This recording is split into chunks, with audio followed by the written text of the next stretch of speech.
Nos rencontres au Festival international de piano de la Roque-d'Enterron continuent et nous sommes plus exactement à l'abbaye de Sylvacane, à quelques lieues du parc du château du festival, plus exactement dans le cloître avec Adam Lalou. Bonjour. Bonjour. Merci beaucoup de prendre un peu de votre temps après juste la répétition pour nous consacrer un peu de votre passion et de votre être. Et avec plaisir, c'est un plaisir d'être dans un si beau lieu en tout cas, donc puis en si bonne compagnie, donc je vous remercie. Merci, merci beaucoup. Donc vous venez de terminer les répétitions du concert que vous allez présenter ce soir, oui. Donc dans ce cloître. Tout d'abord, est-ce que pour vous le lieu, qui est un lieu culte aussi, est-ce que ça a une résonance particulière? Bien sûr, c'est d'un point de vue pas religieux précisément, mais d'un point de vue spirituel, c'est un lieu de calme, un lieu de méditation. Et en tant que musicien, on a la chance, surtout dans l'été, de jouer très souvent dans des églises ou voilà, un peu moins rarement dans des cloîtres, et c'est absolument merveilleux. Donc c'est comment dire, c'est une position assez fréquente chez le musicien de jouer de la musique dans une église. Donc je trouve que ce sont des lieux qui font très bien sonner la musique, et puis des lieux voilà, qui inspirent un calme, une écoute, et un recueillement voilà, qui est aussi voilà, très agréable pour le public comme pour les musiciens.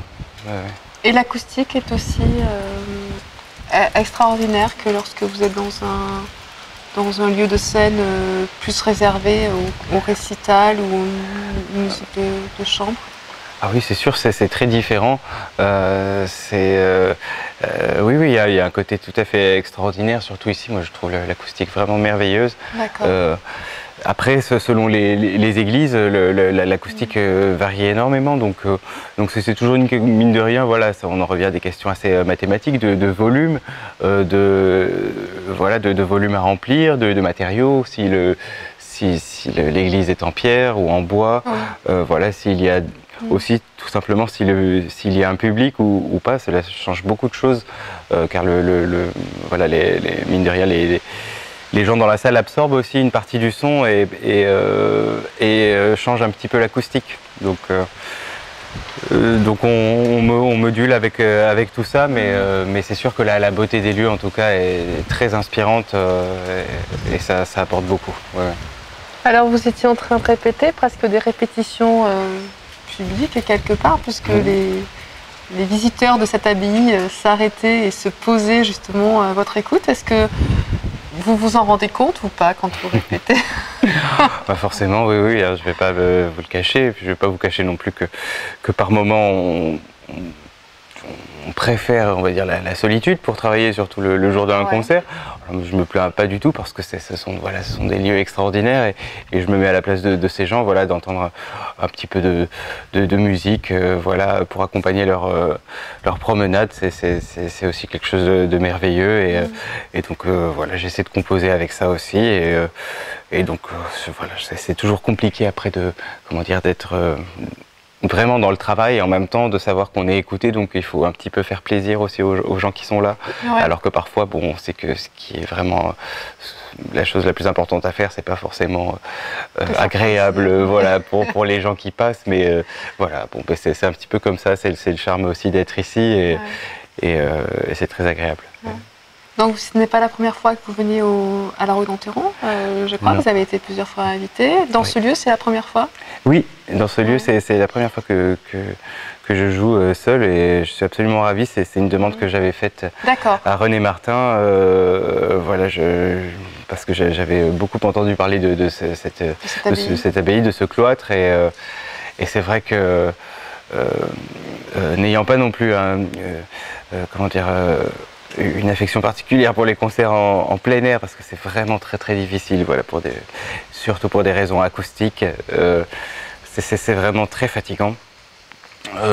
J'avais envie pour une fois d'arriver ici et de me dire que j'allais jouer dans un lieu, voilà, reposant, et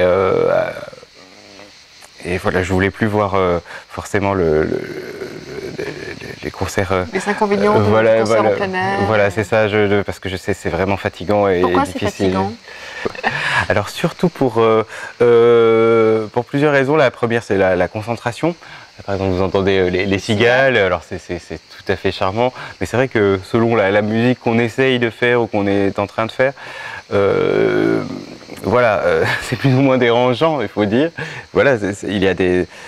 Comment dire, la musique en plein air, c'est quelque chose de très charmant, la musique classique, mais... il y a les avions aussi. Voilà.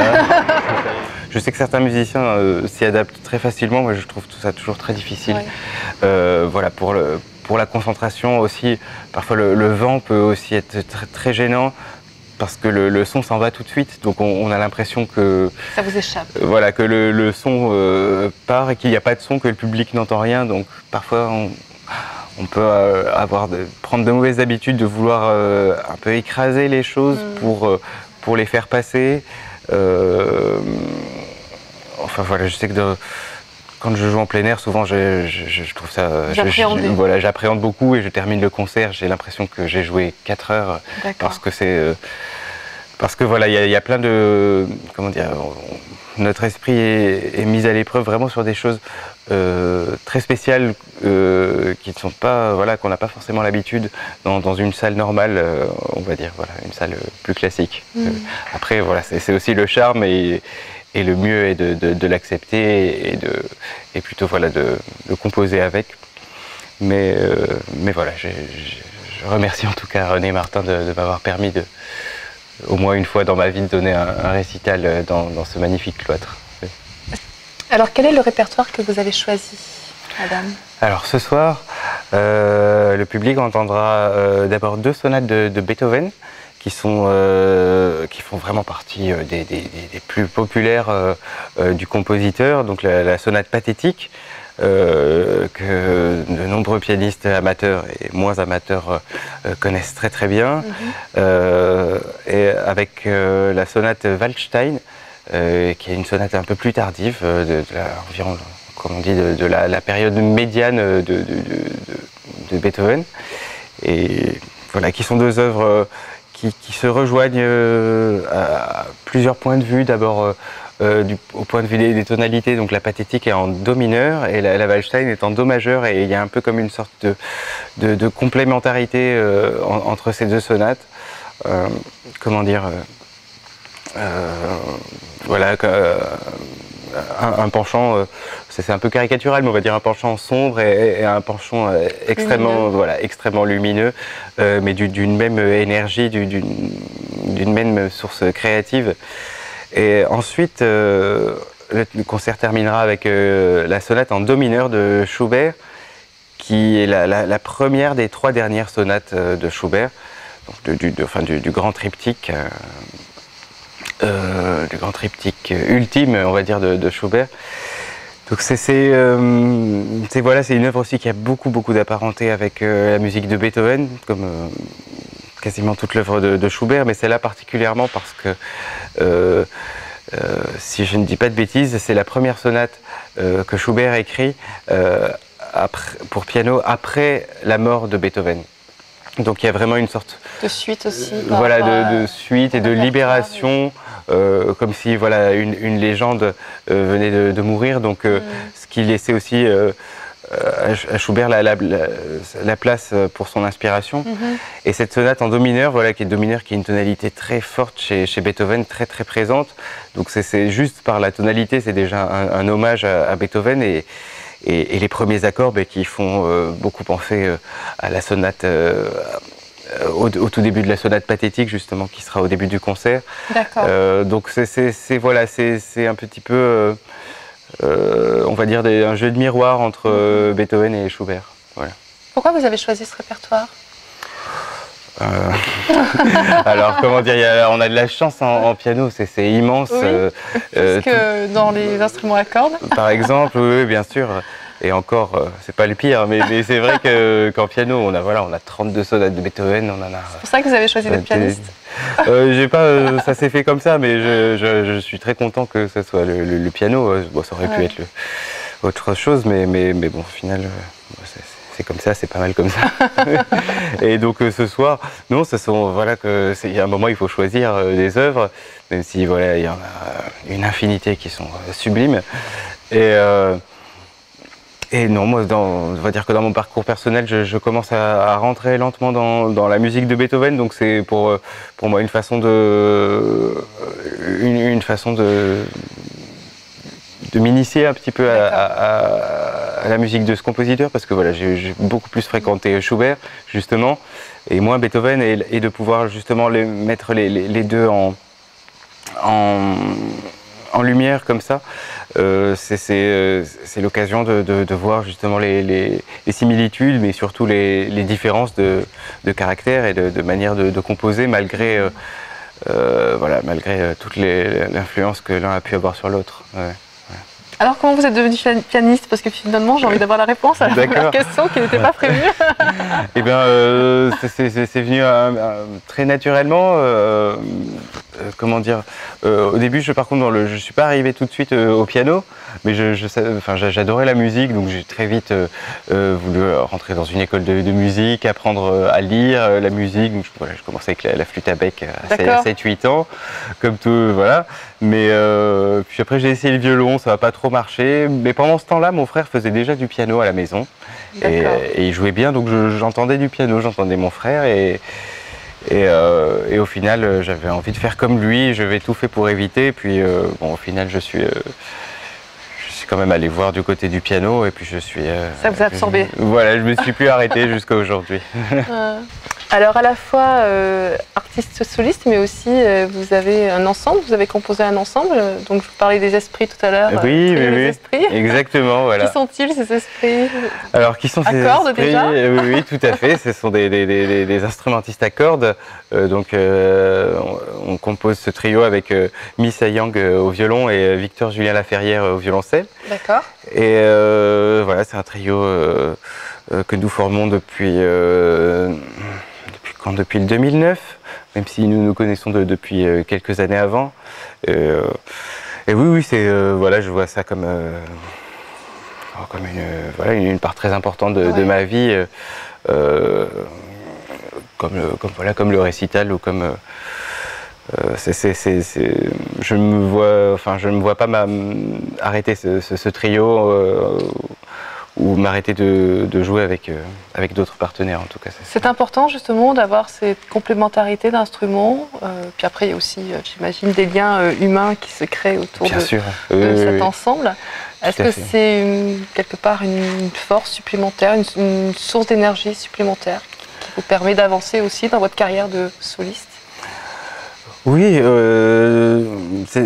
j'ai l'impression que le trio, c'est comme une sorte de laboratoire, en tout cas nos répétitions, donc on apprend toujours de nos partenaires, donc oui, nos partenaires qui se trouvent être de vrais amis, donc oui, il y a ce rapport-là entre l'affect et puis l'estime et la confiance artistique que l'on a l'un envers l'autre. Donc oui, c'est quelque chose que je trouve essentiel, en tout cas dans mon développement musical. Après, chaque musicien a son parcours avec ses valeurs, sa sensibilité. Donc voilà, la musique de chambre, oui, fait vraiment partie de mon ADN, en tout cas, je pense. Ouais. Vous avez sorti des CD avec ce trio? Oui, nous en avons sorti un autour de Beethoven et Schumann, et le prochain qui doit sortir très prochainement autour de Dvorak et de Brahms. D'accord. Voilà, que nous avons enregistré déjà il y a un moment, mais que nous espérons sortir très très vite. Qui s'appelle Qui s'appelle Trio des Esprits. Trio des Esprits, voilà. Nous avons enregistré le trio Dumki de Dvorak et le premier trio de Brahms. Oui, disons, c'est compliqué, surtout en trio classique de rentrer dans les albums conceptuels, donc c'est souvent un peu classique. Très classique. Voilà. En tout cas, dans l'appellation. Après, nous, on essaie de faire vivante. Donc, bien sûr, voilà. Avec votre interprétation et toute votre modernité. Oui, voilà, enfin, tout ce qu'on est. Voilà, exactement, tout à fait. Oui. Et vous êtes aussi donc directeur artistique d'un festival, des pages musicales. Oui. Alors, où est-ce qu'il est? Où est-ce qu'il se trouve? Dans quelle région? Oui. Alors là, maintenant, la région, c'est Occitanie. Vous êtes très proche d'ici? Oui, oui, c'est pas très très loin, on va dire. C'est dans un village qui s'appelle La Grasse. La Grasse, voilà. Et donc, c'est quelque part entre Narbonne et Carcassonne, dans les Corbières, donc un village médiéval magnifique avec